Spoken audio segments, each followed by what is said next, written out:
we're going to jump into this story right here, which is pretty interesting to me.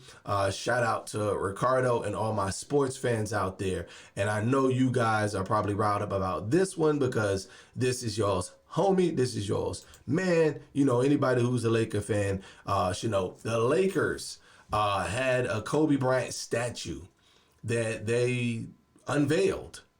And nothing wrong with that, you know what I mean? The Mamba. I gotta be honest. When I was a young cat coming up, I was, you know, a Michael Jordan fan. That was like our guy. So we were crazy about Jordan. And I actually met Kobe Bryant back at the NSYNC Celebrity Game that was in Atlanta. I want to say around 99-ish, 2000. I gotta remember what year that was.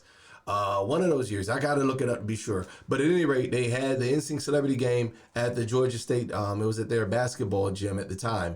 And got to meet Kobe Bryant actually over at a place called Planet Hollywood that we used to have in Atlanta. They no longer have that Planet Hollywood. It's now like some kind of other place down there across the street from the Hard Rock Cafe.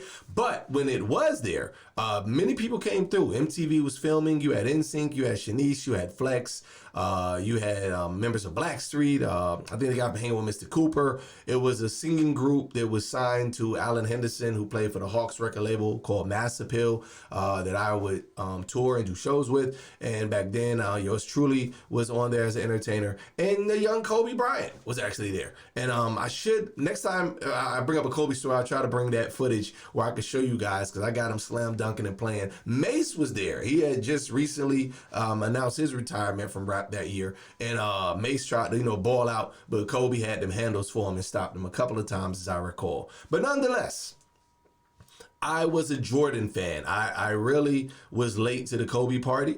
I'll be honest.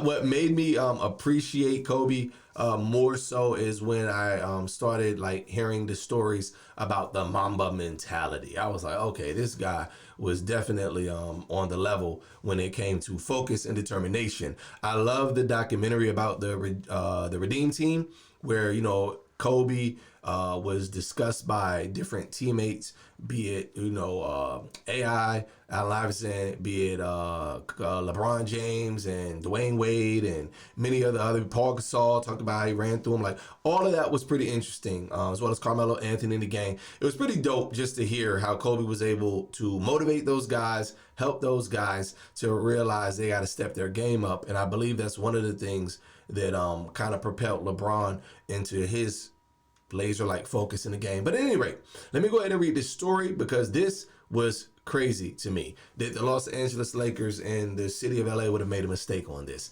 It says they're planning to fix a handful of errors at the base of the statue of Kobe Bryant unveiled last month outside their arena. The names of the former NBA players, Jose Calderon and Von Wafer, were misspelled on the base of the rendering of the box score from Bryant's 81-point game in January 2006, along with the misspelling of the phrase "coach's decision." There are also minor formatting mistakes in another spot on the base of the statue, which displays many of Bryant's accomplishments. We've been aware of this for a few weeks, and we're already getting to work to get it corrected soon, the Lakers said in a statement. The box score is carved into the marble base of the 19-foot bronze statue, which depicts Bryant in his post-game celebration of the second highest scoring game in NBA history. Hundreds of fans gather daily around the statue, which sits among several statues honoring other Los Angeles sporting greats in front of their arena. So, I mean, I think it's pretty good. You know what I mean? They're doing, the statue is the first of 3 renderings of Bryant that will stand outside their downtown arena, according to his widow, Vanessa. The Lakers unveiled the first statue February 8th to honor Bryant, who died along with his daughter, Gianna, and 7 others in a helicopter crash in January 2020. Bryant played his entire 20-year career with the Lakers, winning 5 championships. He is the 4th leading scorer in NBA history. So just shout out to his family and all those who have been trying to uphold his legacy. You know, greatness is great. You got to acknowledge it where it is.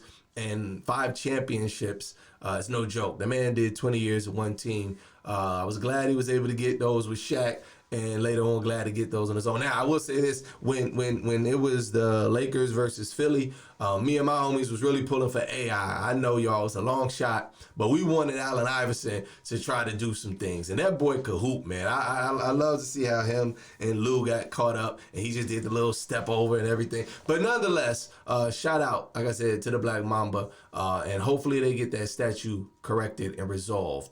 Like I said, what's your favorite Kobe story? That's something I want to know. If you guys have a Kobe story, I shared earlier about meeting him at the Instinct Celebrity Game. The thing that stood out to me was like, yo, this dude is mad tall in person, you know, and that was the same thing with Allen Henderson. When, like, if you look him up, Allen Henderson's almost like 7 foot or something. It's crazy. So like all of these guys are huge. The TV really doesn't know justice until you actually walk up on them.